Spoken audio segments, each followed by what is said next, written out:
सगळ्या नागरिकांनी लक्ष द्या। सध्या गॅसच्या वितरणात थोडा तुटवडा येत असल्यामुळे सर्वांना लाईनला उभं राहावं लागत आहे आणि नवीन सिस्टमनुसार OTP आल्यानंतरच आपल्याला नवीन गॅसची डिलिव्हरी दिली जात आहे। परंतु या गोष्टीचा फायदा सायबर फ्रॉडवाले लोक घेऊ शकतात।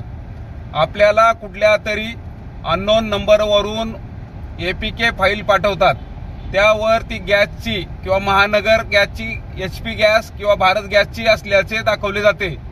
ज्यावेळेस आपण अशी APK फाईल ओपन कराल तर तुमचा मोबाईल हॅक होऊन जाईल। तरी कोणी नागरिकांनी अशा येणाऱ्या APK फाईल डाउनलोड करू नका। अशी कुठलीही APK फाईल कोणतीही गॅस कंपनी पाठवत नाही। आपण स्वतः जाऊन गॅसच्या ठिकाणी बुकिंग करून OTP आपल्या रजिस्टर्ड मोबाईल नंबरवर साध्या SMS द्वारे येईल। तरी कोणीही नागरिकांनी APK फाईल डाउनलोड करू नका।